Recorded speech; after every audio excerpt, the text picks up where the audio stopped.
All right, I think we're recording now. So, welcome everyone who is here live and those who are going to watch the replay. My name is Tracy Brown, and in today's little talk, we're going to do advanced kind of lifestyle nutrition things. And maybe if you don't know me, I am a dietitian and also like a nutrition therapist who helps people who have been struggling with chronic dieting, disordered eating, body image issues. And we support people who are wanting to have post traumatic growth of that. And so often I don't get the opportunity to do webinars like this because most people are working through just making peace with food and body. But as the years have gone on, I have seen a certain um, part of the population of people who I would consider like who have post traumatic diet culture growth, and they're ready for some deeper stuff. So this webinar is for you if you're at the place where you're ready to focus more on health, because health behaviors don't feel like a punishment.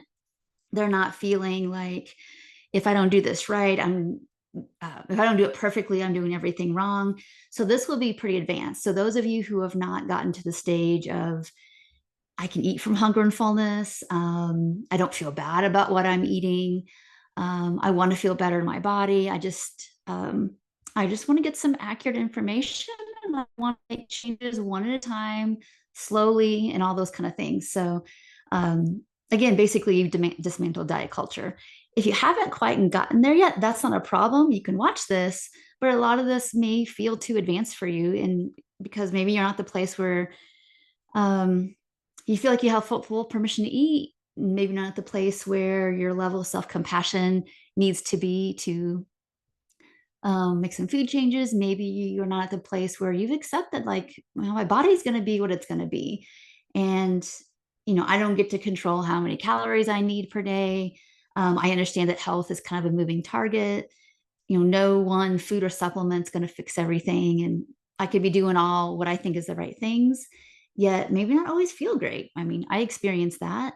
And it's not a place of panic, it's a place of, okay, so I wonder what needs to happen here. What change is it? I'm a different point in my cycle. Have I had more stress? Is another layer happening that I need to slow down and pay attention to? So we're not seeing a return of symptomology as a threat. We're just seeing it as something to be curious about and go forward. So that's how we're going to frame all of this. So before we begin, remember this presentation is just for educational purposes. I'm not anybody's personal dietitian unless, we're in a relationship with that. But it's not intended to diagnose anything, treat anything, fix anything. So, take this information and honestly go do some more of your own learning. And if you want to include some of these things, make sure you talk to your dietitian, your naturopath, whoever you're working with to help you um, make changes that might try to optimize your health. Okay, because food and supplements, I mean, they are helpful, but sometimes too much of any one thing can interact with something else we're doing and amplify the experience, and you don't want to do that and not understand what's happening to you. Okay. So we're just actually going to talk about two different things today, but discussion piece number two, which is discussion of a healing mindset, it has to be the foundation, everything we're also going to talk about in talking point number one. Now, talking point number one has a ton of information. So please, if you're feeling overwhelmed at any time, just get up and take a break. You can make note of the time when you left and recognize you need to come back to that.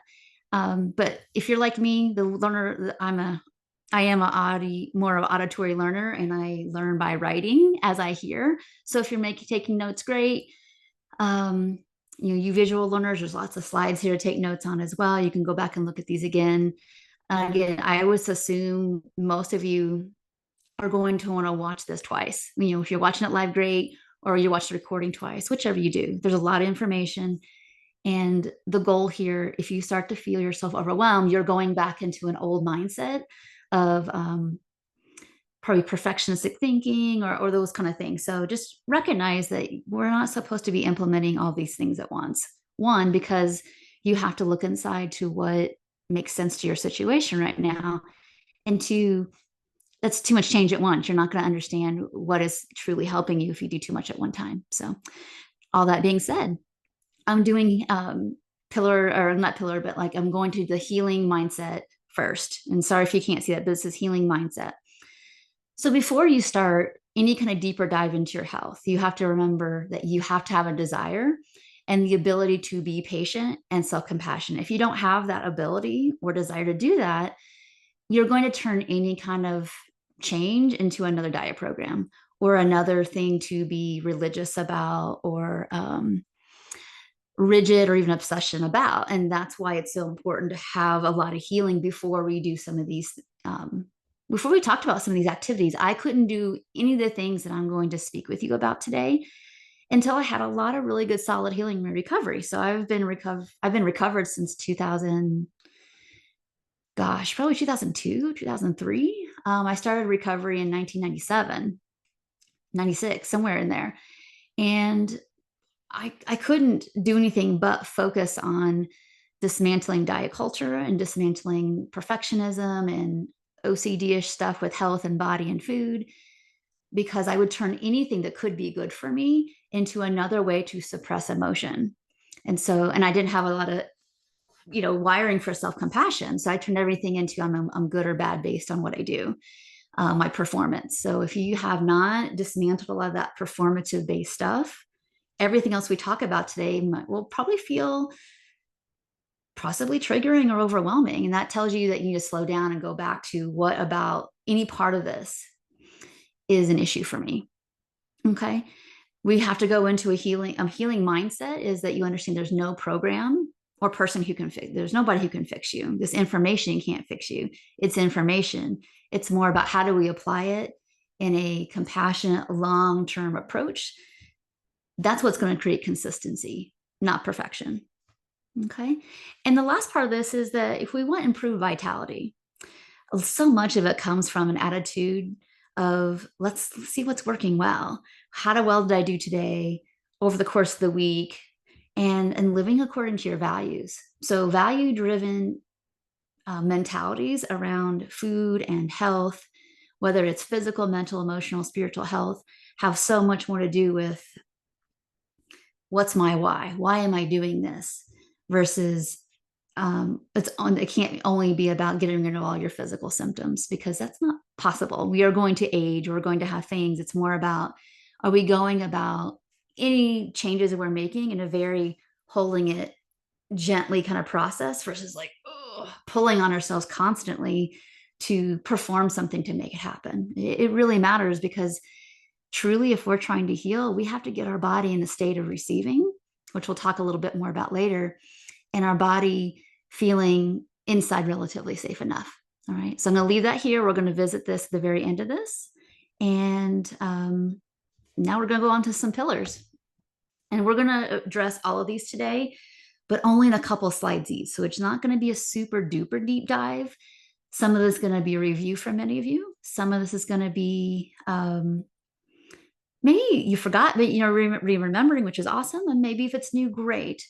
Again, so those of you who are watching live, please, you can put questions in the chat anytime, but I'm going to do any questions you have. I'm going to do those at the very end. So I have a little slide that says questions. So if you want to save them all at the end, you took notes, or if you want to type them in now, and I'll go back and I'll look at those later and answer those. If you have to hop off, if you're here live, I will answer them at the very end so you know where to find them. Okay. And again, I do plan on this being probably an hour from now, maybe 45 minutes. So if you have to hop, I totally understand. It's long, no problem. Come back and do the bits and pieces that you can. All right. So these are the things that either along the way, maybe in your breaking free from diet culture, maybe you've done little bits and pieces of it, or maybe you're a person who's just coming here like, I couldn't touch any of these things. I just had to make food.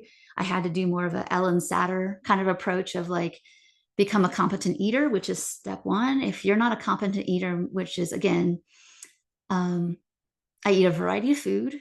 I accept that there's no one good food or bad food. Now my body can be going through some times where I can't maybe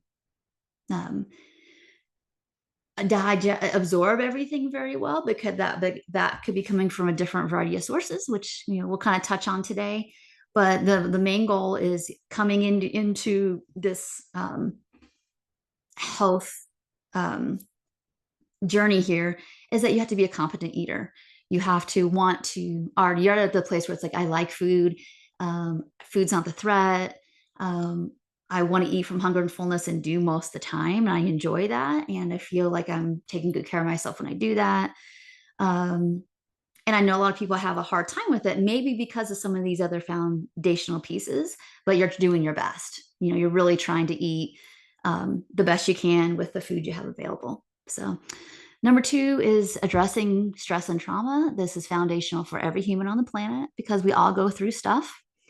And the layers at which you have allowed to be witnessed and healed in safe company are that's basically gives you a lot of starting point as to maybe why or why not your digestion isn't working as well as you want, or maybe your sleep isn't as great, or maybe it's really hard for you, your immune system, or whatever's going on. Our bodies we all know the book, keeps a score, so I imagine you're watching this and you've done some work already. I don't think anybody's perfectly maybe arrived there. I know I'm still working on things.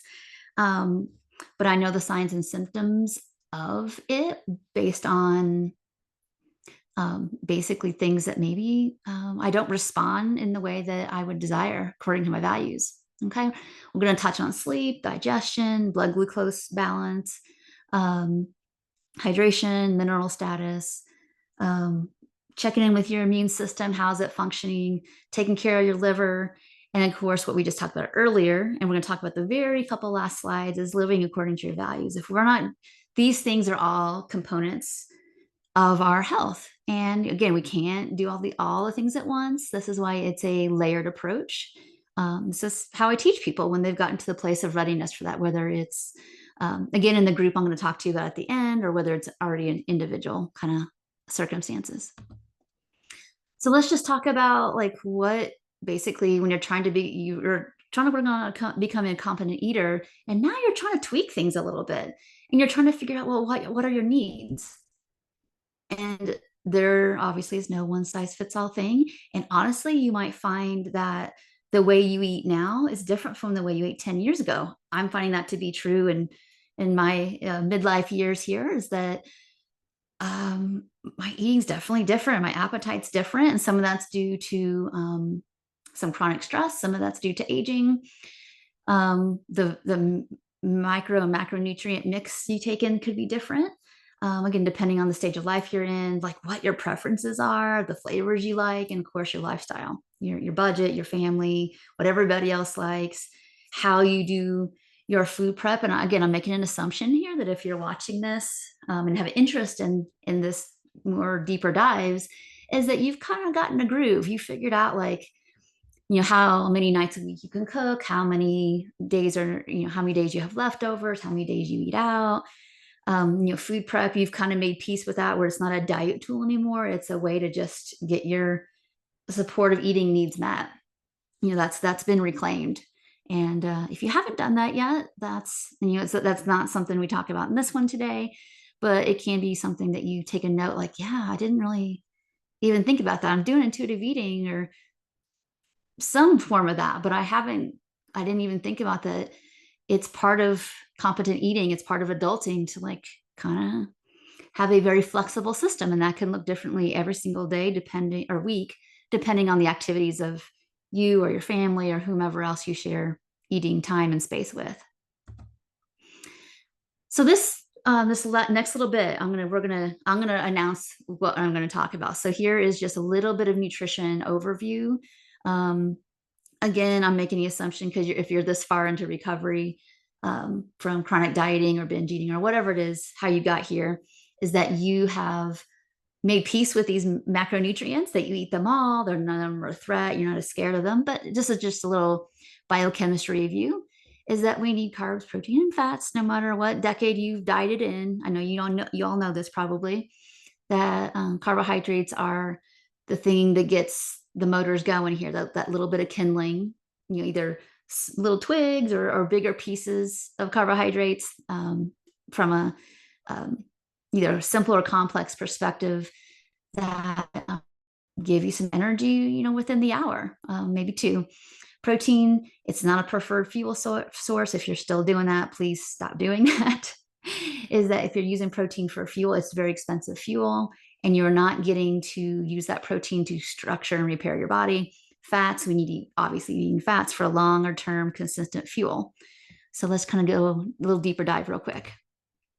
Carbohydrates are your fire starters for your metabolism and your energy. It gives you good, quick energy. That's not a bad thing. If you avoid carbs, you're impacting your blood sugar rhythm, and you're more likely putting yourself into flight responses metabolically, meaning like a stress response, and you don't need to be doing that. So we need to be eating regularly. But carbohydrates are used quickly. This is why we feel better typically, if you're not waiting too many hours in between meals. If you're having a mixed meal, you use your carb energy first, and that energy runs your protein cycles to get that broken down into structure. Your fat is for the backup fuel, plus to do some other functions, which we'll talk about. Okay. And again, carbs can be complex or simple. Complex carbs again are your rice, your potatoes, your grains, that kind of stuff. And then your simple carbohydrates are going to be more like your fruit, honey, things like that. But it has nutrients. That's a good thing. Fruit, I'm mentioning fruit real quick because, just as a reminder, it has lots of fiber, enzymes, and nutrients to help in overall digestion, and have cofactors to help your minerals work the way they should. You need to be afraid of the sugar in fruit. If I'm assuming, again, you've already done that, but just as a reminder, okay? Fruit is, yes, it's sweet. It gives you quick energy. It's not going to last you very long, but we need the energy from that. Okay, protein. Protein gives us satiation. It holds us together. You look at yourself, and the reason you don't fall on the floor is because you have structure to your body, from your muscles providing structure, your tissues that support your muscles, your tissues that support your bones, basically help you, structurally do your life. Okay. You can't store protein that's in your muscles, and if you don't eat enough protein, you'll start to eat it off yourself. Bad idea. You'll lose muscle. This is when people do a lot of fasting, when people do any kind of either low protein or just low calorie diets, they start to get the boniness kind of look, even if they still have maybe lots of, maybe a higher body weight. Some parts of their body, they still have like facial and bones, kind of upper body, because you're using the muscle in those places. Not a great idea. Okay. And if you're not sure where to start with that, if you're not sure if you're eating enough, try to at least eat 2 palmfuls a day. If you're not already doing that, at least twice a day. You could do a little more. You could do some in your snacks, or do it in your breakfast as well. That wouldn't be excessive. But when it comes to like your plates, and if you're not eating carbs at your plates with your protein or your fat, your vegetables, again, if you don't eat enough in a day, and you're trying to also heal and rebuild, let's say some from gut permeability issues, you're just going to rob it for your muscles. So don't do that. Okay. In this webinar, we're going to talk about the different forms of protein. There's incomplete, complete. We're not going to get into the depths of that, but just know that the more complete you make your proteins, the more usable it is. So, and then fat, that's your slow burning energy. You need that. So when the carbs you ate at that meal or snack have been used for body processes, for brain, for your liver, is now that use some of that fuel for that. All right. And also you will absorb your fat soluble vitamins, A, D, E, and K, helps you make hormones, helps hold your cell structures together with your protein. And it varies how much you need to eat based on what's satisfying to you, and probably the amount of activity you're doing. And also, if you're somebody who you feel like that you get hungrier sooner, you're having protein, you're having carbs, and the carbs aren't too low, and you're not going, and you don't find yourself actually going through those too fast, that means that you probably need some more fat. Okay. Don't be skimpy on your fat. Okay. Just want to do a little slide just for those who, have been through the decades of fat makes you fat. our metabolism are just way more complicated than that. It's more complex than calories in versus calories out. If you don't want to have food noise, if you want to eliminate that, eat regularly. Don't be as you know people, everybody loves the fast right now, but the reality is there's only certain circumstances that's probably safe for most people that for that to be done in, not long term. And the reality is that you're going to create food noise if you undereat carbs and fat. Okay. So don't put your body in a threat response by under eating carbs and fat. They do not make you fat. And there's that. So I would assume again at this point, if you have done enough recovery work, and that usually means people have been eating regularly and faithfully for a year at the minimum, probably at least 2 to 5, you might find that you want to start tweaking your intake to see what helps you maybe feel better in your body or gives you more energy or whatever's going on. Number one is if you want to make a plate that gives you a basis to do some experiments on, make sure it's food you enjoy first. Don't be eating things that you don't like.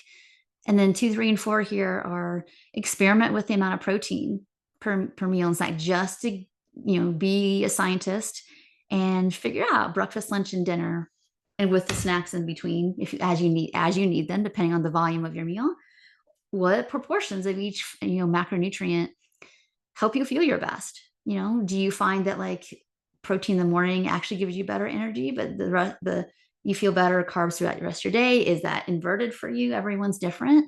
There's not a perfect percentage, and then some days we're just going to straight up like, I'm just craving a big Olive Garden kind of meal, and that's fine too. We know that's going to be more carbohydrate heavy, and you notice what you feel about that. And you might do that at lunch and feel great. You might do that in dinner, not as great. Well, you flip it and see how you feel. It's about, you're not afraid. You just know that, like, I know that my body is for me, not against me.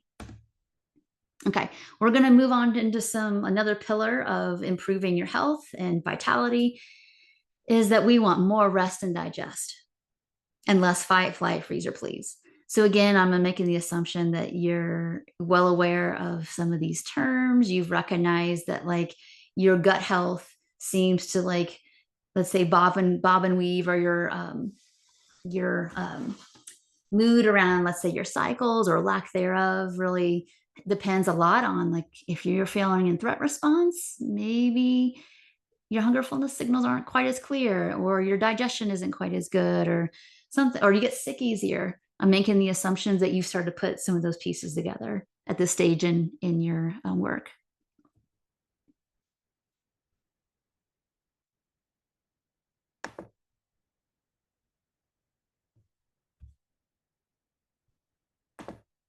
All right, so let's talk a little bit about stress. And I honestly consider that probably the number one determinant of basically how your health is going to go. Not food, not exercise, not anything else, but stress. So let's talk a little bit about stress.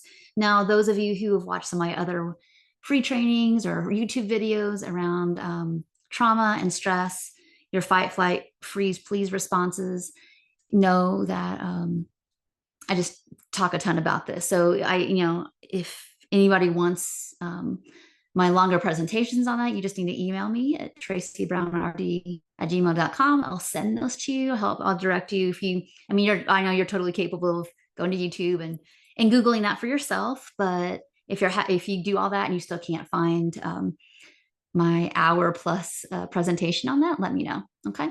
But it talks all about this probably one slide. Okay. In great detail. So we, as humans, human life is hard. It's rough and tumble. And so we're all going to have differing levels of capacity predisposing us to more or less maybe struggles with our health that are out of our control. Generational things, if we have any kind of pre-verbal and young trauma that we can't express, that's put our bodies in chronic fight or flight, freeze or please. That is already putting kind of signaling to our bodies that we're using more fuel to protect ourselves and less fuel and nutrients to go towards like day-to-day organ, I guess, optimization. All right. Genetics plays a role too, but usually all that stress will trigger genetic sensitivities. Okay? And that's not your fault. None of this is really our fault. It's more about learning and then doing better when we recognize what's going on. So you've got your predisposing stuff, and we probably all have things like that out of your control, okay? That will either make your window of tolerance bigger or smaller, okay? The major stressors you've experienced in your life do make an impact on how your cells use fuel. So again, if you had serious infections in your life, or medical trauma, or that they think that basically the stuff that you remember. All right, this is more like the stuff you don't remember or don't know anything about. Your major stressors or traumas in your life are going to be things that like kind of you saw happen or happen to you, and they have made an impact on you and how you think and how you behave, and that might keep your body in a threat response if you haven't basically had support with safe people, your own effort to become a compassionate witness to those, so those can be felt and dealt with and integrated. So you have the memory, but you don't have the triggers or the emotions to them so much anymore. Okay, accidents, abuse, those kind of things. Now we have our everyday stressors that we all got to deal with, right? Like maybe if you've had an eating disorder, you've had and those of that has impacted your food choices, which has impacted your health, maybe in the short, medium, and long term. Again, we're working on doing the best we can to undo some of those things. And other things that we have exposure to. So our air, our water, and the things that we say about ourselves and other people, so our day-to-day, what we think about our health, and we are in a very tumultuous time in terms of health information as well. So that means that there's a lot for us to kind of filter through. And does that align with our values? And do we believe that? And if we do or we don't, where do we come to that conclusion from? We've done some of our own homework.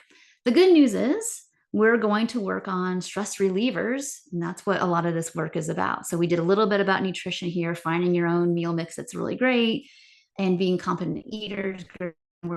And this is more of a process of what are we adding in, right, going forward. So can we just decrease our stress and plug the holes, right? So some examples of what helps relieve relieve the load on our capacity is sleep, connection, play, those kind of things. If our life is all go, go, go and performative, it's really hard. And I can just speak from personal experience that I know some of them, I don't really have any chronic illness. Thankfully, I'm really grateful for that at this point in my life at almost 50.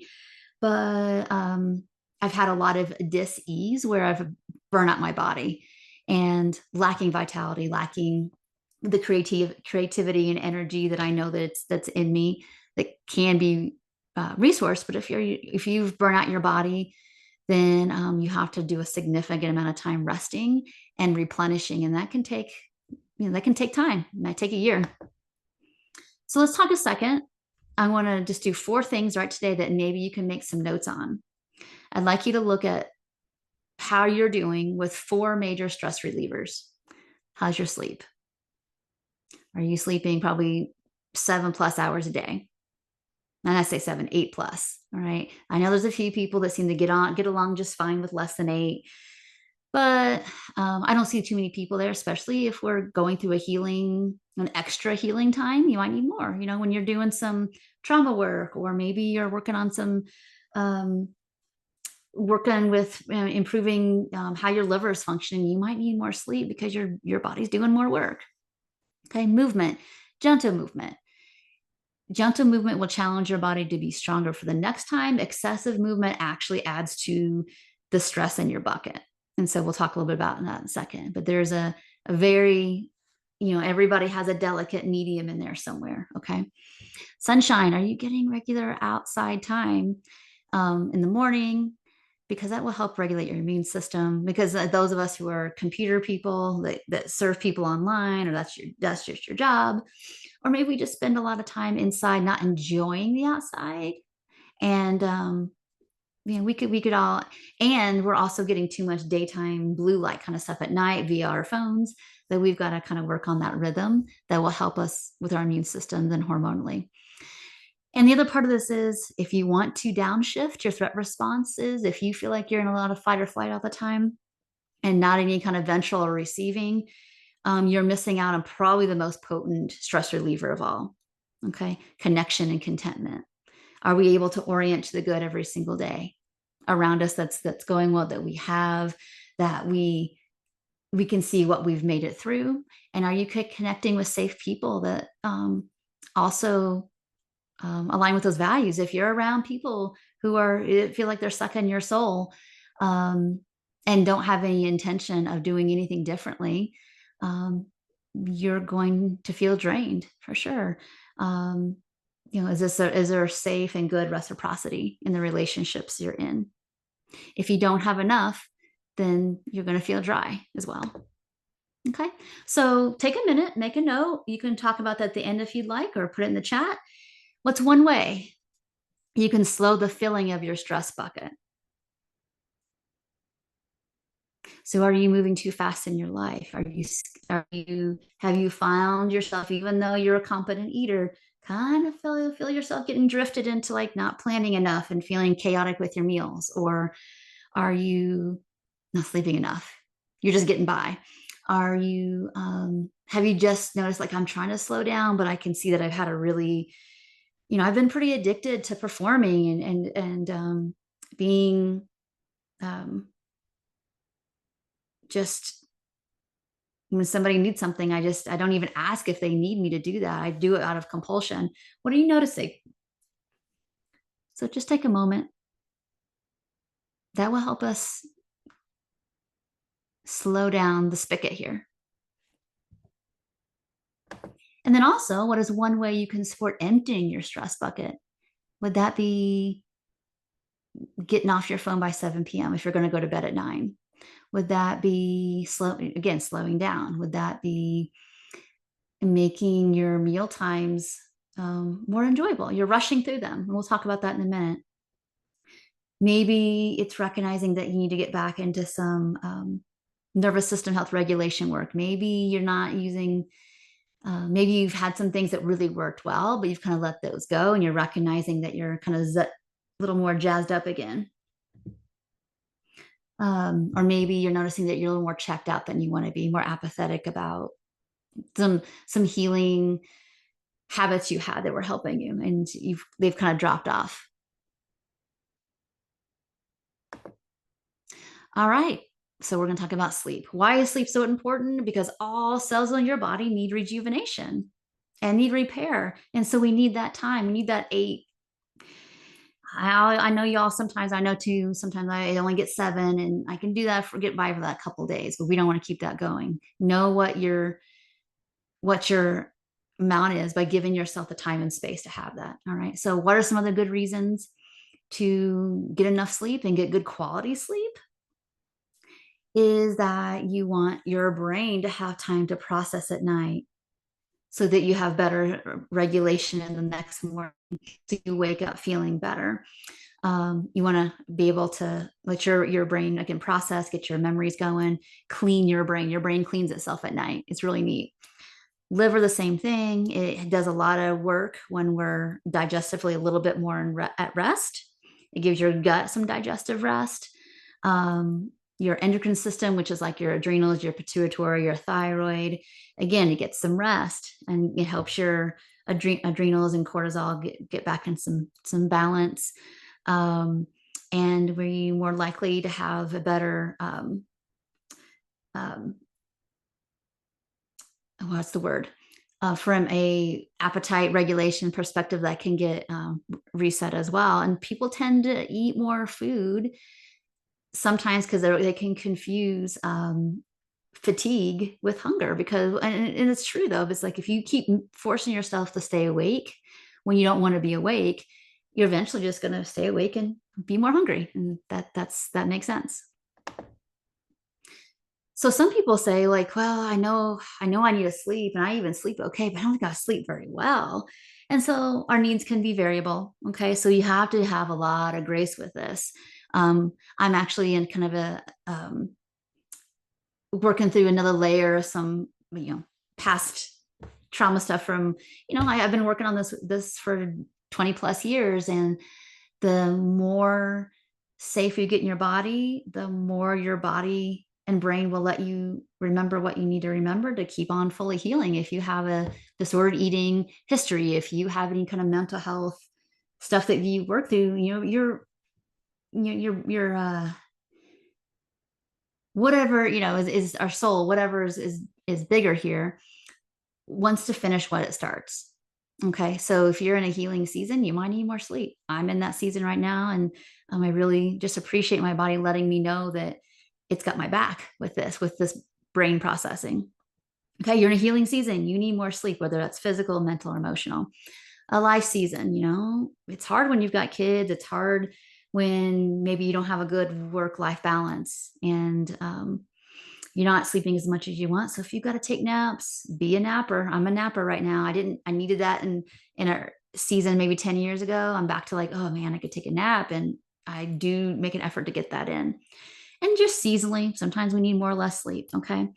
What's more important is like how much we sleep, but like basically because we can't control these numbers, like how many hours or what's going on per day, right? But what we do have some say over and can be intentional about is how we get ourselves there, right? So your bed needs to be a place where you're not working, you're not eating, you're not scrolling.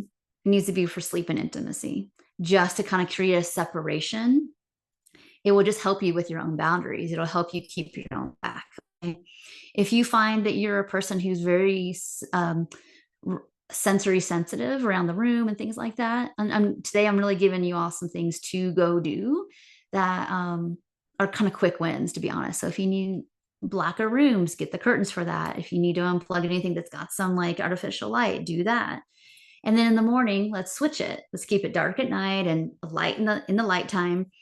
The sunlight will help you wake up essentially. Okay, help your cortisol. Now it's time to shoot out a little bit of cortisol so that you can get going. And that's when the cortisol should be highest, during the morning time, and shouldn't be shooting up high at 2 o'clock in the afternoon because of too much fight or flight. Your brain's racing. You haven't eaten enough or eaten enough. Your body's a little stressed because it's not getting maybe some nutrition it needs, those kind of things. Okay. So support all that.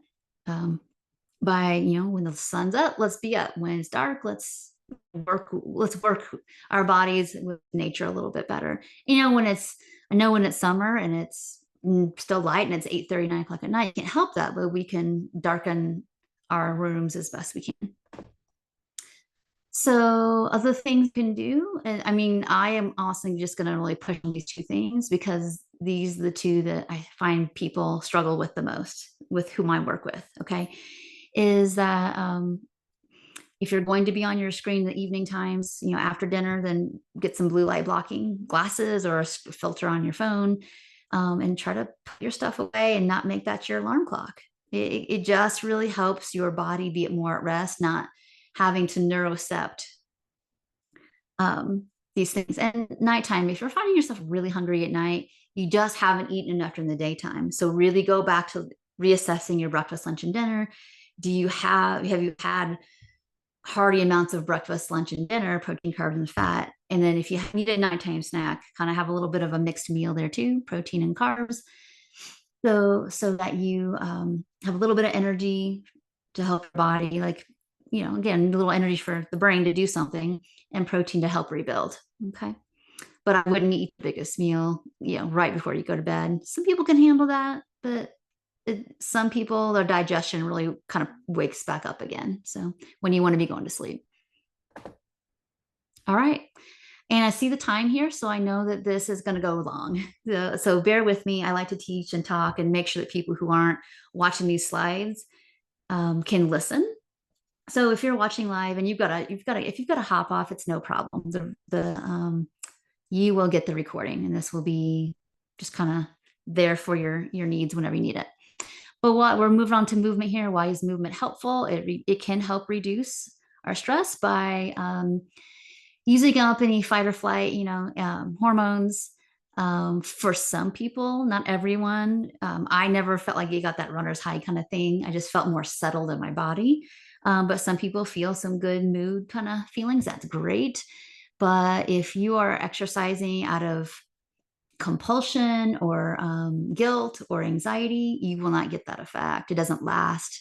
In fact, you're putting yourself into like a kind of an addictive cycle of exercise to get away from threat responses, and it's not good for your body.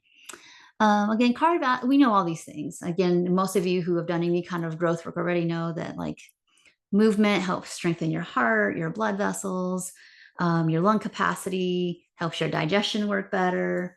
Again, with metabolic regulation, just for things to be being utilized, strengthens your bones, your joints, helps your lymphatic system move. So getting those liquids that basically move there helps support your lymph system to like with your immune system, keep your immune fighters basically. And we're gonna the offering I'm gonna have at the end. We're gonna have a whole talk on your immune system and how it keeps all those different kind of cells flowing through your body to detect a threat. Okay. And of course, your muscles help you help you be strong, help reduce inflammation, all that. So here's the thing. I know that a lot of you who, again, are in a pretty advanced place in recovery know that like there's such thing as too much exercise. It will stress out your body. It will tear down your joints, your ligaments, eat your muscles. And decrease your immune response. You don't want to be doing that. So physical activity is a hormetic stressor, which means there's a just right spot for people with movement. Okay. People who do cardio all the time, you're just actually filling your stress bucket and probably making yourself sicker long term. Too little exercise, it just, again, we decondition where we don't feel as functional and strong. Too much breaks our bodies down faster than we can repair. Okay. So just keep it common sense with our movement.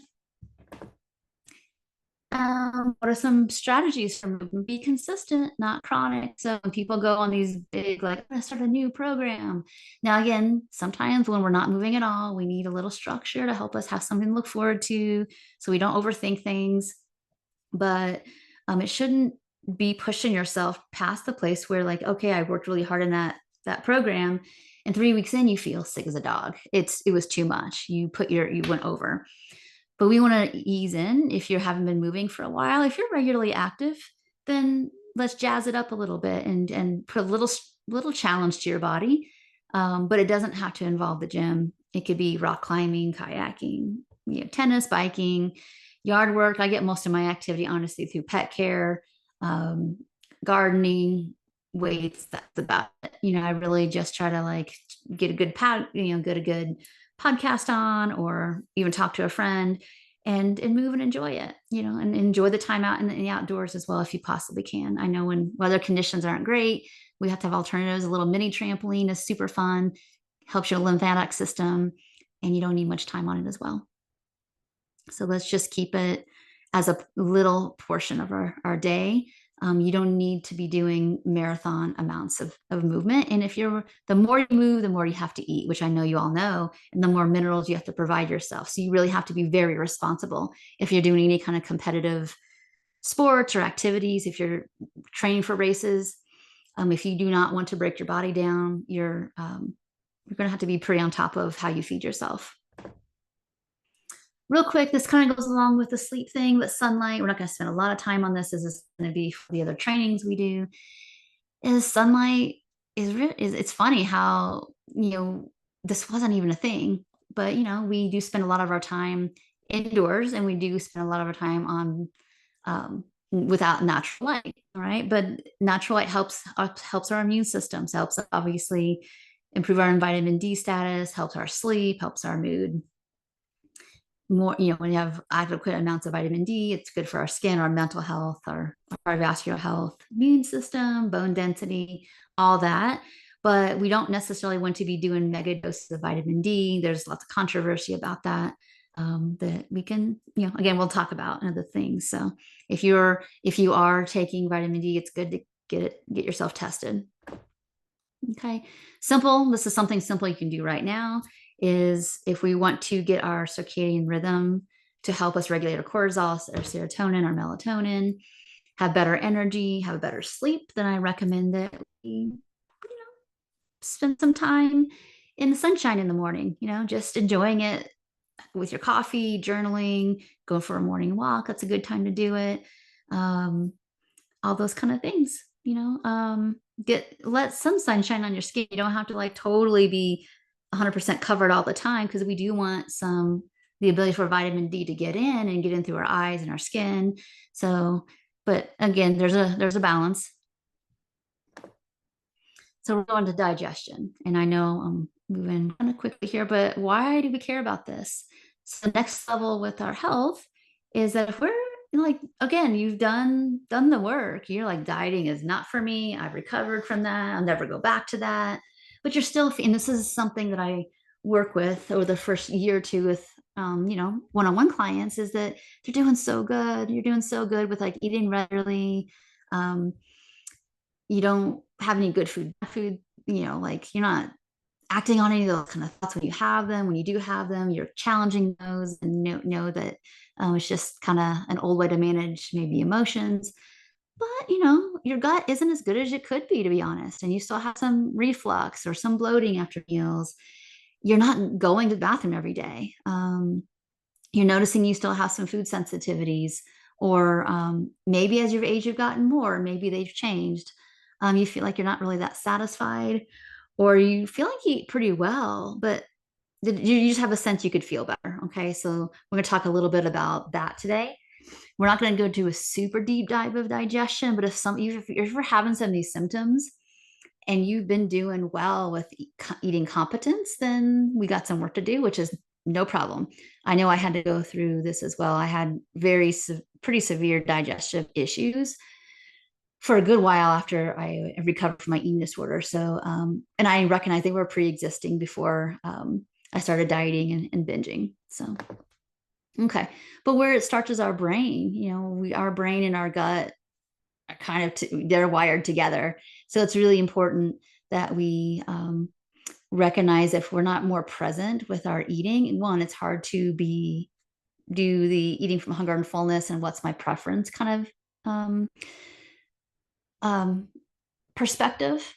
And we also recognize that, thoughts and sights and smells of food do stimulate us to be interested in food. That's not a bad thing, but it might feel bigger if we are off with our caloric balance for the day, meaning like we have not eaten enough, or maybe enough enjoyable food, or enough protein, or whatever it is. Okay. But when we see food, smell food, get around food, when there's a need, our brain will kick in the desire for it. So when we get, if you're getting upset that you have an appetite or you're hungry, there's that tells us there's not full permission to eat, as well as like we're actually missing some things. Okay. And we want to get in a state of receiving. If we want to help if you want to improve your gut health, there's got to be a level of, oh my gosh, I'm not sure what to eat. I'm afraid if I eat, I'm going to feel bad. If you're having some of those things, we've got to first deal with that, because many people who've had long-term gut health issues start to they're not afraid to eat because of weight gain. They're afraid to eat because of feeling bad. So that means we've got to address the root cause of what's going on. Okay. And get into a state of receiving. So again, those of you who have studied this, that like if you're in a fight or flight response, you are not going to digest your food as well. You're not going to produce as much saliva, which has enzymes. You're going to increase your heart rate. So your oxygen rich blood is going to go not to your digestive system, but to your heart to run from the threat. Your liver is going to start to break down stored energy versus get ready to receive the new energy coming in. Adrenaline's released. Our stomach, our pancreas, our gallbladder, our intestines are not as active, which we need those organs to be like, oh, it's time to eat. Let's do this. So when we're distracted, when we're rushed, which might cause us to be just obviously not present, and we're in our heads, or we're trying to physically be moving, or if we stay too high and we shut down, all these things still happen. So let's just take a pause right there. This stuff is really, really important to me. This has been really important to my healing, to my one-on-one clients, is that if we aren't in a place of, I can tell inside that I'm relatively safe, if my brain knows that, my body, my brain are connected to that, it's going to be really hard to digest your food. And then people start blaming the food for being the reason their stomach hurts, or they've got indigestion, or it feels like the food's not moving because they ate in this state. And then they're blaming the food versus like, well, your body wasn't on board. You were believing something that made your body think there was a threat, and so there's no time to operate properly. I have to deal with what's getting ready to kill me, or hurt me emotionally or physically or whatever it is. Okay, and we want to be in a state of receiving. I'm present, I'm calm, I'm intentional, I know what I'm eating, I made that choice. I've put everything else aside. I'm here and I'm present. Okay, because that gets our body prepared to digest. Our gallbladder can release bile to emulsify fat.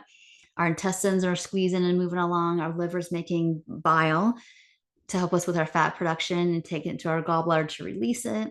For those of you who don't have a gallbladder, there's a way to work with that, of course. So we have to do some supplementation to help you with that. Our heart rate goes down so that we can just feel more, taste more, notice more. Um, our stomachs are making acids, and our pancreatic enzymes to break down carbs, protein, and fat are also releasing those enzymes. So this is where we want to be to optimize our food intake. Okay. We're going to talk a little bit about the digestive organs. Now, I only put in 3, but there is more. But when we do the deeper dive into digestive health, and kind of the healing process thing I'm going to introduce later, they're all going to be there. They're all so important. But we're just talking about 3 because for time's sake, honestly. So when we eat, our stomach is a holding tank. It is the receiver. When we are slowed down, it's easier to manage our stress. So some ways to help yourself be in a receiving mode. If you struggle with this, to be either really present, if you're kind of dissociative and checked out, or if you're more up, sit down. And maybe you have pen and paper and you've written down some ways in which you help remind your mind and your body that you're relatively safe enough and you've got your own back. Maybe you need to sip on something warm or hold something warm. Maybe you need to take some digestive bitters. Those are things that can help prepare your body to receive, especially if you really do struggle with like things like constipation, indigestion. These things can really help. Your small intestine is where you absorb, okay? And it's also where your immune system is screening for invaders. Again, now once your food from your stomach goes to your small intestine, that's where like and your stomach is the holding tank to kind of get things ready, getting good in liquid form for your intestines, okay? So if your digestion isn't as good, you're not going to absorb as the full extent that you could from your food. Now, there's never 100% absorption, but we want to get that as high as we can. This is a place where your nutrient deficiencies are going to show up, where your food allergies and inflammation often show up, which is why our stomachs hurt. We feel bloated. How are we going to work with that? Is that we keep working all the things we've just talked about. Okay, so we want to get our stomachs in receiving mode by what we think and how we act and what we believe, as well as we've already talked about your sleep, your movement, the forms of light that you take in when all really help your digestion work better. Okay. And that's the thing. We want to have regular meals. We don't have too far away, but eating, if you're snacking a lot, that's not really a problem. It's just kind of telling me that you're probably not eating enough protein and fat to get enough fuel, for a little longer term work for your gut. And then large intestine, that's kind of the end of the road. I skipped all the other organs. I know I skipped pancreas and gallbladder and stuff like that. That's for later. This is the final end. And this is where your microbial environment mostly lives, which helps with your immune system, helps you the last little bits of nutrition that might still be in your GI tract. If it's going to get absorbed, this is the last stop, but it mostly works with fiber and water and stuff like that here. Okay. The bacteria will feed on that now that hasn't already been absorbed. However, this is a place where I know a lot of people struggle because either lack of fiber, lack of nutrition, too much stress. We feel that typically in our especially in our large intestine, if we're not eating enough food, um, as well as if we don't have enough variety of food, if we've been on any kind of like very um, different kind of, if you've been on any kind of extreme kind of diets and you're cutting out any kind of food group, or just under eating in general, or chaos eating, it usually shows up in your large intestine, and it needs our support to eat a variety of food again. So, some signs of your digestion getting better and improving, which is where we want to do. So, like, you're going to have way more interoceptive awareness of your hunger and fullness. Your appetite's going to feel more robust. You're not going to have much pain, bloating, gas. You're going to go to the bathroom every day. I know some people say it's normal to not go to the bathroom every day. I know from my own health improvements that when I could get that to the place of going every day, I just felt infinitely better. My energy was better. Um, all those kind of things. You should have better if you are more environmentally or food allergy sensitive, that can get better as your digestion gets better. More mental clarity, your immune system is going to be better. So these are some of our goals here and what we can work towards. Okay, so I would love for everybody who's watching this to take a minute and just assess, how often do you get yourself in the state of receiving before meals to support your digestion? Do you sit? Are you fairly limited in distractions? I'm not saying zero. It's okay to read sometimes or talk to people, of course, but are we able to be pretty present? Do we have gratitude for the fact that we even have the food at all? And what we're eating hopefully is relatively satisfying. Obviously, are we respecting our hunger and fullness? Or are we pushing off food? Kind of some old bad gremlins from eating disorder past kind of behavior. Now, I'm not saying that we don't rush occasionally. That's okay. I do sometimes too, and I don't prefer it. It doesn't feel the best. A bit life. We're not trying to be perfect here. But I can tell you that for me, probably the most important thing that's helped with my digestion and my nervous system health regulation is being diligent with keeping my commitments to eating, breakfast, lunch, and dinner, and making time for those. So I made a commitment. I struggled, with lunches like so many people do, even post recovery, because I still hadn't really healed the vestiges of kind of being a workaholic. And again, I discovered this probably 10 plus years ago, that like, yeah, I eat from hunger and fullness, but I also rushed and I did some things that, weren't appropriate. And I recognize that it's time to, really just live according to my values with that. And so I schedule the lunchtime, and I have it most of the time with my family, because we all are kind of doing that at home life and school and all that kind of stuff, working and all that, but not every day, but most times. And we have lunch together. I know we don't all have that, but if you can, make a commitment not only to yourself but to others to sit down and literally rest. Okay. I know my health and my well-being has been infinitely improved because of that midday break, for sure.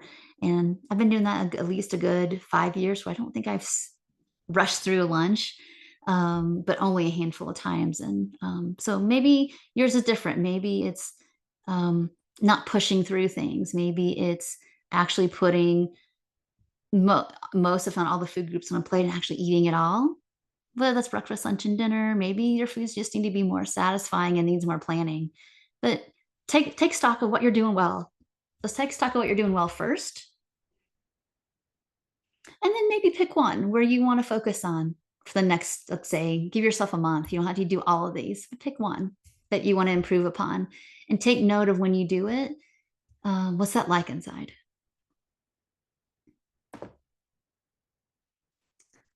Okay. So we're going to talk a little bit about, we're switching gears a little bit. This is going to be quick, but I wanted, again, this is like a little assessment. How is your blood sugar regulation?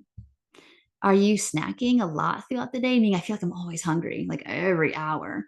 I'm feeling sleepy sometimes around certain meals, maybe not all meals, but some. I'm thinking a lot about what I'm going to eat next. Maybe you feel like that your intake is you eat more sugar than you want. Now that's all up for debate. When I look at people's intake, and it's obvious that they're restricting carbs because they're not eating enough the first half of the day. You're going to eat um, quicker energy food just because you need more calories. That's what that's about. But if you're noticing that you're eating from hunger and fullness, but something just feels kind of off, and maybe it's just an old habit, that's something to look at. If you're feeling shaky and weak, if you're skipping meals, then we've got some blood sugar regulation work we need to do probably. And that could just because maybe you do have some insulin resistance. Maybe you do have PCOS, whatever, or maybe you don't. But this has more to do with being rushed and in too much fight or flight or whatever's going on that we need to learn to slow down. So those are some signs there that there's some stuff to work on. Okay. This is the only slide we're going to do around this, is that we want to have a place where we have stable mood, energy, cognition throughout our day, around our meals. So when we're going too high or too low, we are going to have symptoms of that, and we don't want to do that. We want to work with any pre-existing conditions we might have. We want to try to mitigate pushing those off if we possibly can, as maybe those well not even developing. If you already have some insulin resistance, let's see if we can minimize it to the best of our ability. And a lot of that has to do with staying out of this cycle. So I put this in here as a description of what, when I was overworking and a lot of fight or flight, what I was doing. And so I would eat like not much protein, first thing in the morning, rushing. I would get some good energy, but kind of crash and feel really low at 10 o'clock. And then, eat something that was kind of quick because I wasn't giving myself enough time to have a lunch, and not just like eat enough protein, carbs, and fat and a full plate of food, like of leftovers that I will warm up at work or whatever I was doing. But also not resting. My mind was active. I wasn't helping my brain know how, and my body know how I was okay. All right. So rushing through, not eating enough, up and down, which of course made me not feel very good, which of course maybe not feel very ready to settle for the evening, and then rinse and repeat. And this cycle is what caused me, I would say, in like 2000, what is this? 2020, like I would say it was 10, 12 years ago, where I went into wasn't a depression, but I definitely went into um, a dorsal response where I just, no matter what I did, I just felt terrible. Something, I wasn't sick. There's nothing to diagnose, but I felt not good. My body had been in an alarm stage or resistance stage, and eventually and which we'll talk about in our trauma and stress kind of stuff later. You know, process that I have for y'all, that I was just kind of flatlined. I just needed a lot of time, a lot of rest, a lot of keeping boundaries with basically re-nourishing as well. All right, hydration, again, real quick. We don't think too much about our water supply, do we? But are we drinking enough? Oftentimes we just listen to our body, but a rule of thumb is to drink half of your body weight in water. Okay. That can vary. I'm not a very thirsty person, so I do need to have water bottles around to drink enough, even the minimum. What motivates me definitely is putting flavored stuff in my water. So we want to make sure our water, the best we can, is not full of stuff.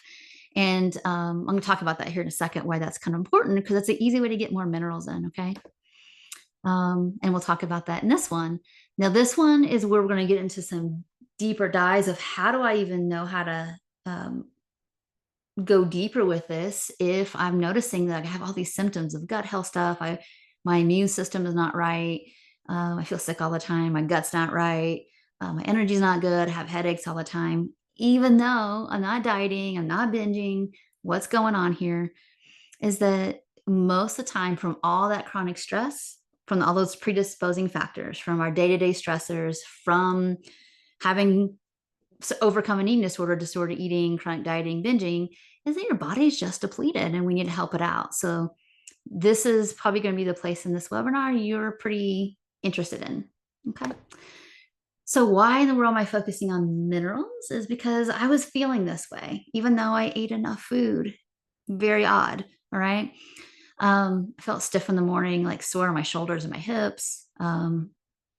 There wasn't much luster going on in my hair and skin nails anymore. My body felt my muscles actually hurt, and it wasn't from workouts. Just I started noticing more just kind of weird nausea sometimes.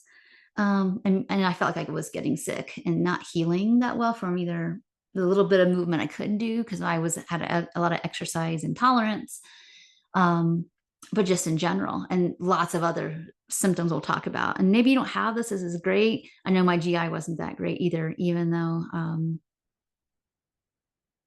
wasn't really under eating. Okay. Why are you focusing on this? Because every process in our body relies on minerals, and we can't synthesize them. We have to get them through food. Okay. So why is it important for our minerals? We want to produce those enzymes that digest our food. We want to have enough stomach acid to break down our food and kill microbes. We want to get nutrients into our cells. We want to have good nervous system conduction. So again, fight, flight, freeze, or freeze. If we need those threat responses to work right, we want them to be able to do it. But not too much either, right? We want our muscles to be able to contract and relax easily. We want our immune systems to work. Again, minerals are in protein, which are part of the structural and functional support of our bodies as well. Okay. Signs that we're just kind of mineral depleted, and these are things that are really not easy. We want to make sure that we are repleted, and the way we can know that is how's our skin, hair, nails, how's our hormone health, how's our blood pressure, how's our immune system. As we're aging, how's our teeth and bones? Do you feel like you're having teeth shifts or dental shifts, and maybe even some gum and other stuff happening as you age? We don't want that. Our sleep is pretty good. Our mood and mental clarity is good. We want to minimize inflammation, and we want to have consistent energy. This is the role of minerals. They help play their role in all of this. Okay.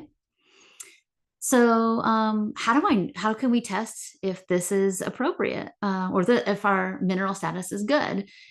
So I discovered this form of hair mineral testing that's obviously invasive. You just need some hair and you send it to a lab, and it can tell 3 months or even more what has been the minerals that are either high or low, which indicate some either chronic or long-term stressors. Basically, either loss of minerals or excessive use of minerals because we're under a lot of stress. So it gives you a view of chronic and acute stress and trauma. Okay. We're not trying to get all this perfectly balanced. We probably can't do that. But if you were to do like an HTMA test and everything's low, you're in burnout, and you already know it based on all the symptoms we've talked about today. All right. I won't go too deeply into all the different results, but I'll show you like a thing that we do in our sessions that kind of optimize this so we can go a little faster with your healing. Okay. So if let's say your calcium is not getting into your cells, that could be a reason why you have a lot of muscle and body pain and really tired, and you feel like you're checked out a lot and not very motivated. Okay. When your sodium and potassium are kind of low, you're using a lot of those minerals just for fight or flight. Okay.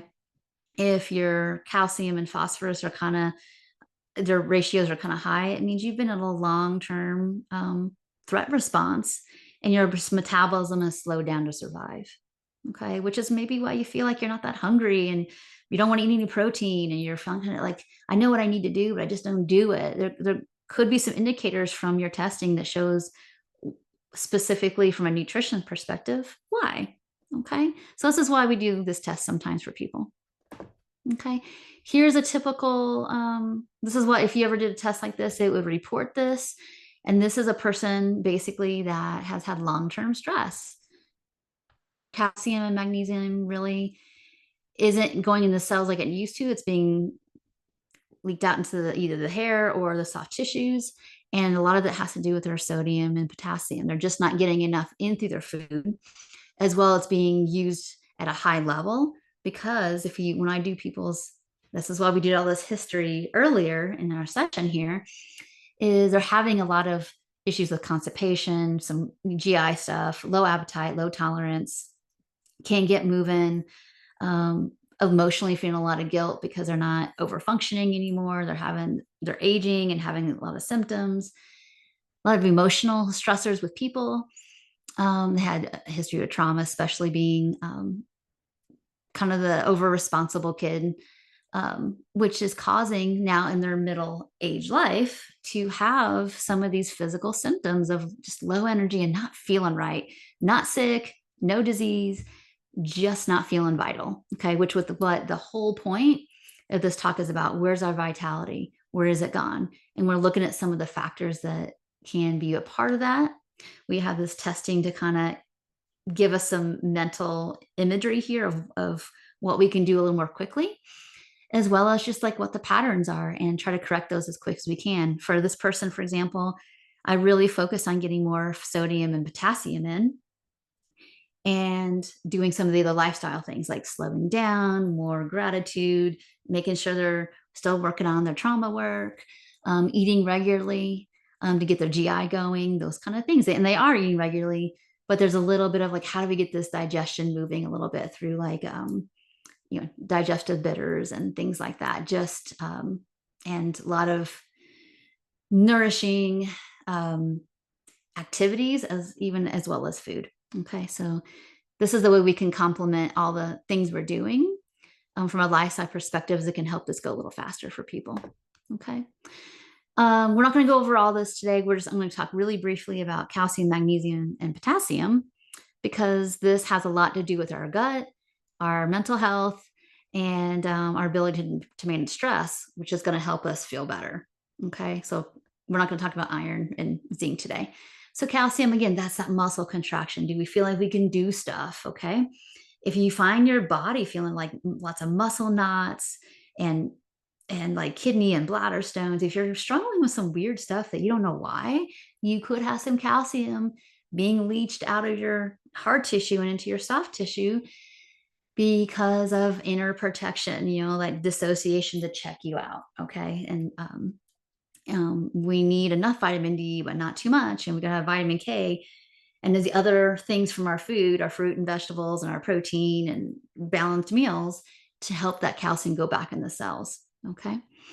And it's hard to do the nutrition stuff if our lives are too fast, if we're not slowing down, if we're not working on some balance here, and if our mindset isn't patience and self-compassion and how can I nourish myself.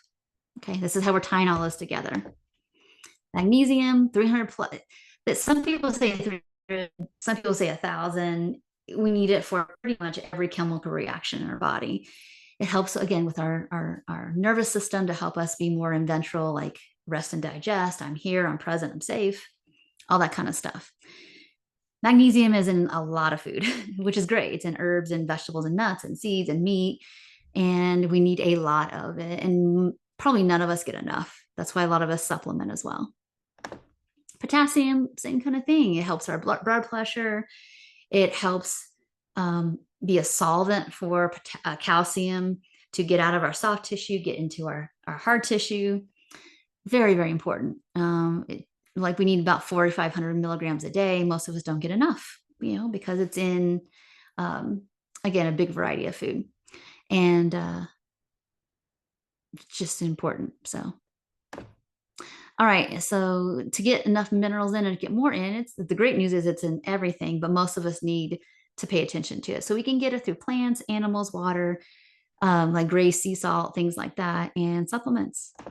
Okay, so plant foods, how do you get lots more minerals in to help your brain, your gut, your adrenals, your liver? We got to support all these things to get all this moving. Yummy food, nuts, seeds, your root vegetables like your potatoes, yay, your fruit. Okay, sea stuff, if you like seaweed and kelp, stuff like that, great. You want to get good sources if you're going to do supplementation, which we can't go deep into today, but you want to make sure if you're going to do the supplement route for anything that is third-party tested, probably from the websites versus some other places. Sometimes Amazon, get you what you ordered. Sometimes you don't get it. Just depends. Animal foods, yay. All the yummy stuff, beef, pork, fowl, organ meats, salmon, sardines, shrimp, all the stuff, and cultured dairy, so your fermented stuff, your yogurt, your kefir, um, all that good stuff. So all the stuff that most of us probably really like. Water. I really encourage you all to. This is a mistake that I made that actually damaged my health, as I was trying to make sure from. I've lived on well water most of my life, which is actually super most of the time super safe, but you don't want a lot of extra hard minerals. You need some, but not all. But also just the world we live in. So I have a reverse osmosis, for example, and I had to remineralize my water just by putting mineral drops in it to help get more in. But if you have water that hasn't been reverse osmosis, just mineral water, spring water, um, filtered tap water, so you can get the extra, chlorine and fluoride that you don't necessarily need um, to be consuming too much of. So anyway, this is just an easy place to get more minerals. It's awesome. You can even put a pinch of salt water or salt in your water. Again, we're talking like a pinch, less than a quarter of a teaspoon kind of thing, or about that. And that could help you get you some more minerals in, not table salt, but like mineral rich salt. Again, that natural salt. So Redmond's gray salt's a good one, sea salts, all that. And the reason I'm not saying just iodized salt or uniodized, from the store, just because some of that when it gets whitened, you lose some of the minerals. And supplements, if we can get as much food as we can, great. You don't want to overdo supplements because you don't always know what's going to help you from a mineral or herbal perspective if you do too much at once, and things interact with each other. So if you do your HTMA test, let's say, and you recognize like that person, there's high calcium, you don't want to be taking calcium supplements. Maybe the reason it is high is because you are taking too much. So we have to kind of balance those things. Okay. But sometimes like magnesium, it's just really hard to get in. Our soil isn't as nutrient dense as it used to be from a couple hundred years ago. And so most people do need some magnesium supplementation, whether through lotion, a magnesium salt bath, supplements, all that. Not a big deal, but that's something that we can, especially if you've got gut health issues, it's very helpful and important. But it's very, very individual and specific. I don't give protocols. So real quick, we're just going to shift gears here from mineral stuff to the immune, just like a real quick thing, because no one likes to feel sick all the time. Okay. And so if those are our clients who I've worked with for a long time and they've done beautiful work in recovery, they don't have an eating disorder anymore. They're just like, what is going on with me? Especially in this kind of, post COVID symptomatic world, is that we have had an assault, and we need to tend to that. So if you're having GI issues, you have a lot of stress, you get sick a lot, you feel tired a lot, again, you feel like you're really sensitive to environmental stuff like smells or cleaning supplies or whatever, or when you do get sick, it takes a long time, your immune system probably needs some help. These are some common indicators that your immune system can use some help. Real quick, autoimmunity, people want to know a lot about that. And it just means that our immune system is not having the normal response. It's attacking. Well, I wouldn't say attacking. There's a response of like things are too much inside. Okay. And how do people get autoimmune responses? Their gut isn't working as well. There's some kind of trigger from like trauma or infection. Maybe there's a genetic predisposition, which means there's just probably accumulated stress and trauma generationally that's never been dealt with as well. That's mostly what I see. And I also see people who struggle with a lot of denial, bitterness, self-hatred, self-condemnation, struggle with more with autoimmune kind of issues. And so it's time to start being compassionate and gentle as well, and facing the things that we've tried to suppress. And I find that forgiveness work is really important here to help our health. Intestinal hyperimpermeability just means that like stuff that's inside your gut is getting into your bloodstream and it shouldn't.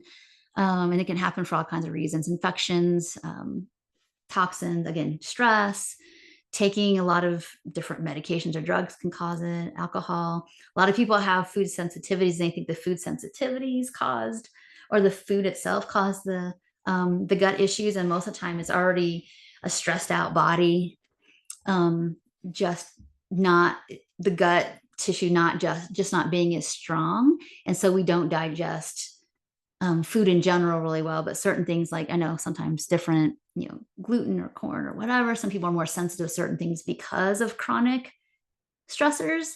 And it's like a chicken or the egg kind of thing. So anyway, sometimes temporarily minimizing those foods to get your gut more healed and then reintroducing them and there's no problem is typically what I see for people long term. And this feels bad, right? So that we want to remove the things that aren't doing us any good, and all the healing things we've talked about earlier, especially the stress stuff. Stress bucket work is really important. Okay. So what are ways we can help our bodies, our immune systems, our liver, all that is, again, minimize some things, a lot of self-care, really, enough water, regular movement, make sure you're breathing. So many of my clients their bodies are so braced from a lifetime of like hypervigilance and people pleasing and all that. They don't recognize your body's like your gravity is pulling up versus digestion wants to go down, and we're impairing our healing process by just being so overbounded, essentially. Now you can be underbounded too, which means you have no boundaries. That's not good for you either, right? And that would be a sign of more like food is just going through you, and you feel like your life is chaos and no one sees or hears you and all that. But anyway, these are some fun things. I don't do all these things, but they're just out there that I'm sure you've read about. Again, don't try any herbs unless you know exactly what they do and you're getting some, their interactions. Make sure you don't have any allergies to those kind of plants as well, and just work with somebody that can help you with those kind of things. But these are helpful for your liver and your gut. It can be something as small as like getting in, more omega-3 fats too, nuts and fish, those kind of things. But with fish, we know that we want to limit that probably to 3 times a week just because of our environment. Something really fun here, really the thing is breathing, drinking enough, and stretching, jumping on a little fun trampoline. That's super fun as well. We want to make this fun, not you don't have to do all these things. I don't do all these things. You don't need all that, but finding a few things that are regulars in your routine. Okay. So the last thing, what's this whole stuff that you see online about like detoxing? All right. I know a lot of people see that. That's not something I typically talk to people about in recovery, just because that's like far down the line that need to be even dealt with. However, if you're having a lot of symptoms and you're doing all the right things, then we need to support your liver. I'm not talking about like juice cleanses and garbage like that. I'm talking like, how do we support the organs in your body that this is their job. They are powerhouses at, okay? So if you're having hormone imbalances, I know I did, skin issues, like chemical exposures, if you've worked with certain kind of chemicals long term, you might, benefit from supporting your liver with that. You're not going to the bathroom every day. Farm areas, some people might notice some skin health issues or other symptoms that don't seem right. And if you're very sensitive headache wise to like, again, smells, stuff like that, you maybe would benefit from helping out your liver. Okay. What does detoxification mean? Like your body's removing waste, cellular stuff, to help your energy and hormone balance. And again, detoxes is not what I'm not talking about some one-time cleanses, crash diets, supplement protocols. Your body is always detoxing. You don't need to like think that's something you're excessively trying to do. We want to support our bodies to do what they're made to do the best, as well as we can. Okay. We're not going to go through all these steps. That's again in the later stuff, but we're going to go through a few things that you can do today just to kind of be gentle and help your body out. Lots of different parts of our bodies help our bodies remove waste products. All right. So your liver is your main site for chemical detox. And that just means like from what we take in, as well as medication, stuff like that. Remember, our skin helps us get rid of stuff through sweating. Our lymphatic system helps drain stuff from immune work, as well as maybe some fat soluble things that come in. Menstrual cycles are, get rid of some stuff. Our kidneys filter our blood, which is awesome. Our blood transports waste to the kidneys. Our lungs exhale carbon dioxide, and our brain, that lymphatic detox stuff that happens at night when you sleep enough, your brain has adequate time to swoosh through with some like cerebral fluid, just byproducts of thinking. Essentially, it's really neat. So we want to support these processes. How do we do it? Take care of our gut. We've got to really take care of our gut. And the number one thing we can do is gut regularity, meaning you're having one bowel movement a day. If you're not, and it's not soft and easy to pass, we just basically have some work to do. And we can do that through adequate fiber intake, enough water, slowing down, getting out of fight or flight. Again, really important. It's a long-term process. It might take a while, and that's okay. There's other things we can do for that as well. Your liver, again, we talked about taking care of your liver. It's where all the biochemical reactions come from. It helps your kidneys filter blood, and it requires a lot of vitamins, minerals, and protein to help do that. Okay, so make sure we're eating enough. So the next slides are going to be some nutrition things you can do to help. Eat enough protein, your eggs, your dairy, your meat, plants. Again, this is just a variety of foods you can see. So if you find yourself limiting certain food groups or kinds of foods, is there something that we could experiment with adding back in? Okay, maybe you just forgot that you like certain foods. Maybe you're not taking time with your what do I like this week mental prep and buying it and getting it ready for the busy days, that kind of thing. Okay. So you know that you are supporting your liver and all your other cleaning systems when your energy is better and your gut is better. You're going to the bathroom regularly. You don't have a lot of symptoms of bloating, all that kind of stuff. If you've had SIBO or some infections, those are resolving, and you know that because of some of these symptoms. You have better tolerance for scents and smells. You feel like your hormones are like working better. Less muscle fatigue. Your brain is more clear. You're over time, 3 months in, 6 months in, you can tell that you're just, again, feeling more vital, which is what this whole teaching is about. So we're about at the end here. And those of you who stayed here live, I just honor you. As a ton of information, and it's next level. And I want people to know that that is something that you can pursue once you've really got a good grip on all the dismantling of, what's the right word? You're at a place where all you want to do is feel better. You just want to physically feel better. You're not interested in quick fixes. You're not interested in like fads. In fact, you try to even stay off all social media and Google to like find all that stuff. You just want to support these organ systems with basic, consistent self-care. So what is foundational for all of us, for me and everyone here?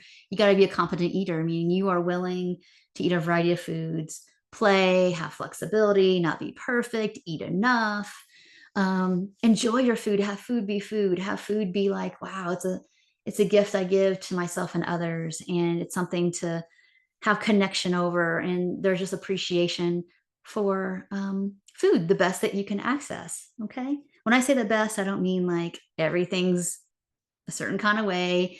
Yes, it's great, you can look at organics and all that kind of stuff, and I'm not saying that you shouldn't look for food that's a little more what's the right word? I want to minimize toxins and stuff like that too, but I'm not going to not eat something that's, if it's only available where I'm being served, I'm going to eat it, right? I'm not going to obsess about that.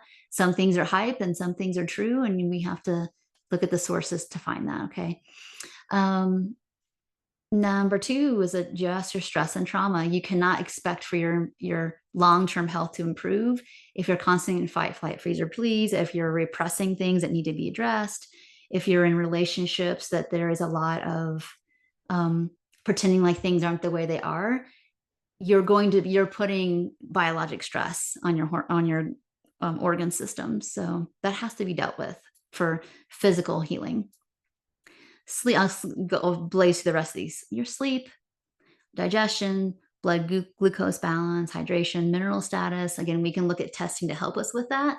We also want to take care of our immune systems and our liver. These are things that I look at to make sure that, like, okay, are we covering our bases from how the body is operating? Are we supporting it to do its job? What's in the way? That is our stress, our sleep, um, just not knowing that we need more potassium. It's okay. We can optimize that. Okay. And then, of course, number 10 is that all of this has to be done in a living according to our values perspective. If it's just done to, like, you know, okay, I want to hurry up and get the right program to, like, not have all these headaches all the time, but you're skipping over the rest of the stuff, it's not going to last because it's just going to be too performative. And you might end up putting more stress on your body than good by doing too much at once. We need to go slow. Okay. So let's go back to this. Now that you've kind of understand what all this, like, deeper dive healing is about to get the thriving, are we noticing, like, yeah, I have more desire to be patient and self-compassionate because there's a lot of work that my body needs support with that I can't do all at once. And then there's no quick fix and no one can fix us. It's more about, like, I try a thing, I notice it. I notice when it works and when it doesn't work.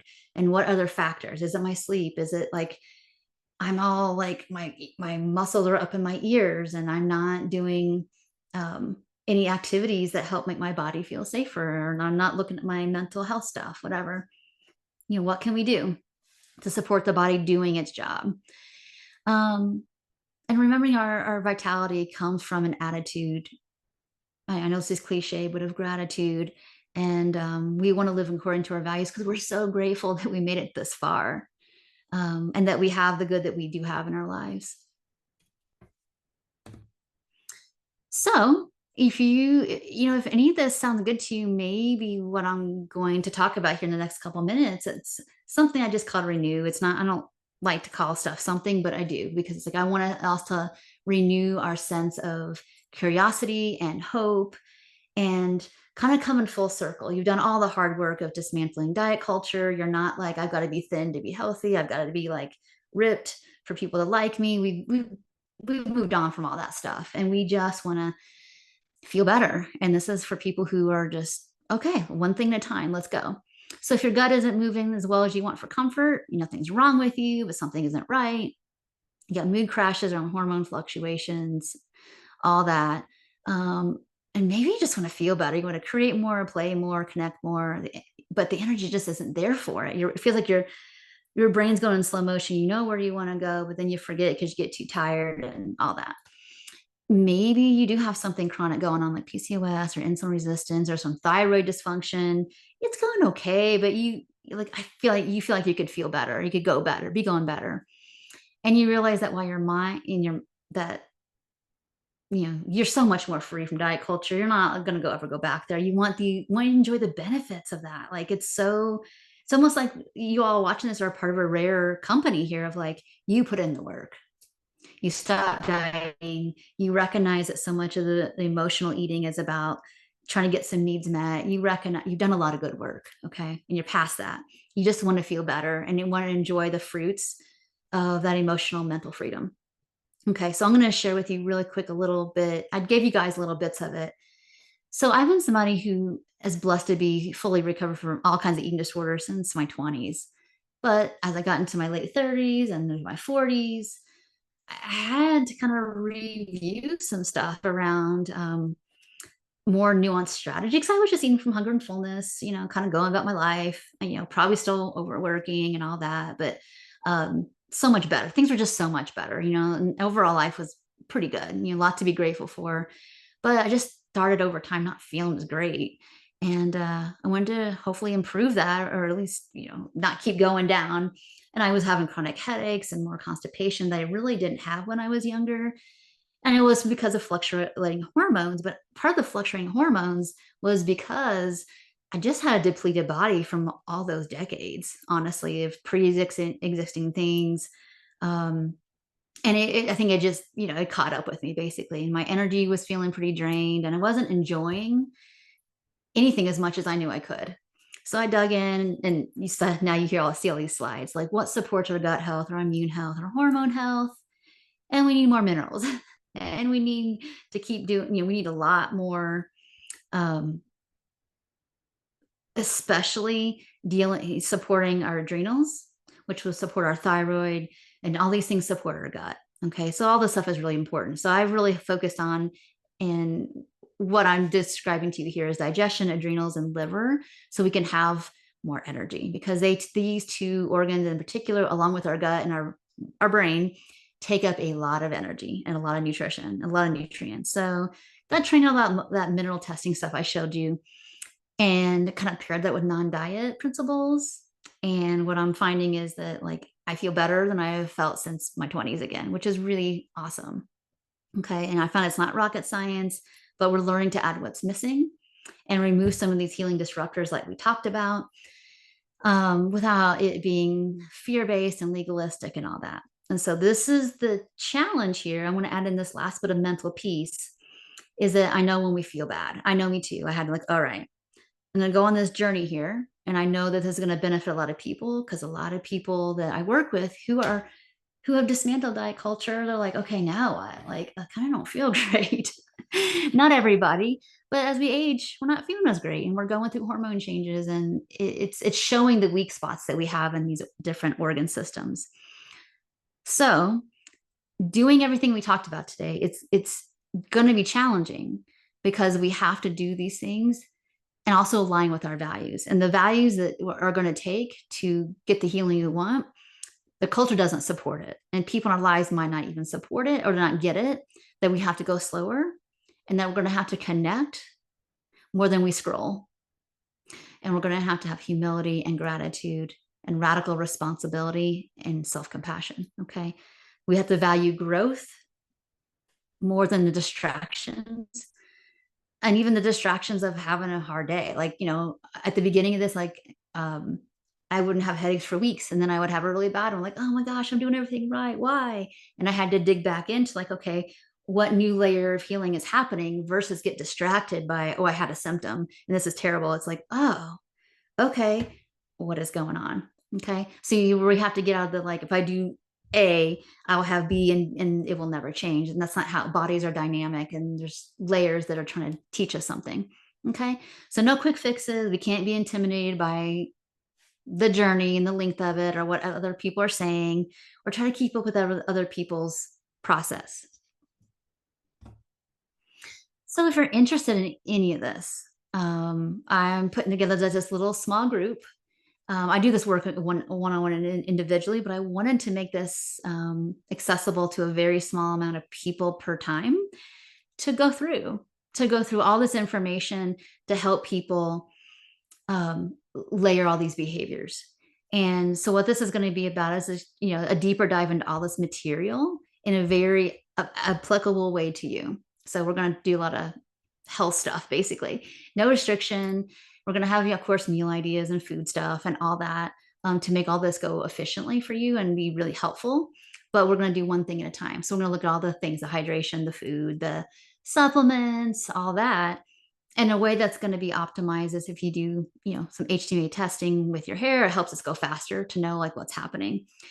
And basically going to give you all this information to kind of put together your own little roadmap with, my support, and do Q&A calls about it basically once a month.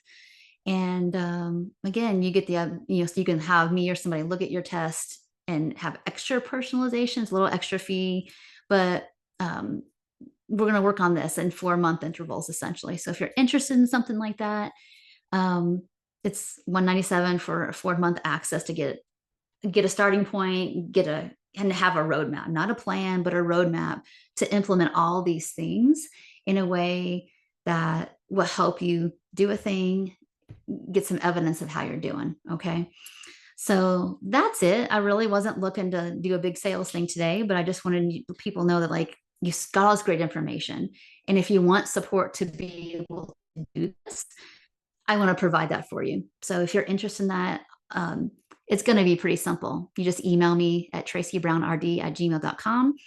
And I would like to keep the group super small, around 5 people per little cohort. Maybe as this grows and goes on, then we might have bigger groups. But I want to just make sure that people um, feel seen, feel heard, feel safe, make these changes and start to see improvements and get just, you know, healing in relationship as well with other people. So if it's a huge group, it's hard to make connections. But if we have a really small, intimate space where people meet once a month, and it's not putting too much pressure on your schedule, those kind of things, but we get it done, Friday evening, Saturday morning, whatever, you get that done, ask questions in the little app I'll have for questions about, modules and stuff, then we'll get you done. And the goal here is about renewing and getting some thriving back. Okay. Maybe even you feel better than you ever have your whole life. That's the hope with layering all these different interventions.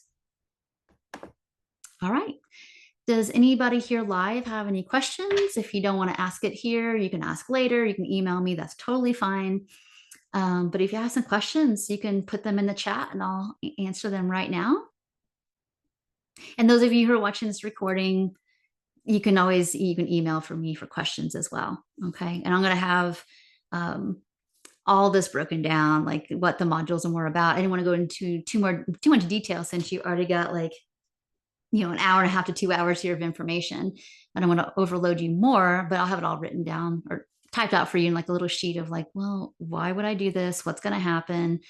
If you're already pretty convinced in your system, like, oh, like I would love like some guideposts of how to do this and what to layer first. And that really depends on how you feel. Really, what's the most important thing to focus on first? We're not doing all this at once, but we want to do little tiny things here or there. What's easy? It's easy to throw some minerals in my water. It's easy to like set alarms and do certain things. Okay. So we're just going to make that a priority. All right. Let's get a little chat here. Let's see here. All right. So all I'll have here is a thank you. I'll watch the replay and email you with any questions. Well, thank you so much for putting that down. I'm really looking forward to getting your questions about that. And that's about it. So if you need anyone else wants to contact me, let's see here. You can reach me at tracybrownrd.com and just kind of you can if you want to do a 15-minute call, that's great, to talk about either individually doing some of this deeper dive healing work from a nutrition perspective. If you're looking for more about the group that you can join and get lots of community support from that as well, you can either email me or do a live call if you'd like. So tracybrownrd@gmail.com.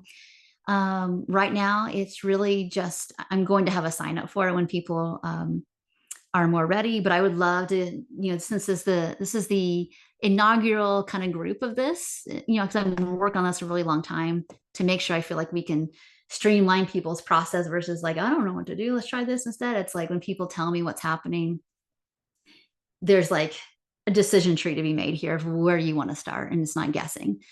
I think that's about it for today. Thank you all so much for watching the replay, and I really hope you have a really great rest of your day. And I hope I see you in the group or in an individual. And I hope that everything that you're working on in terms of your own health be made to seem less overwhelming by watching this. So the last little bit I'll say is that it's remarkable that you're even at this place where you are desiring freedom from fear about making health decisions. And it's more based on like, what can I layer? What is too much and not enough? And how can I add and subtract without it feeling like this isn't a diet? This isn't a one size fits all approach. And the more I focus on my values as I do this process, the more healing you're going to get. You're not just thinking in like, what supplements do I take and what food do I eat or not eat? It has more to do with how am I doing right now and how can I best support my body? So thank you so much for watching this, and hopefully I will see you and talk to you soon. Bye for now.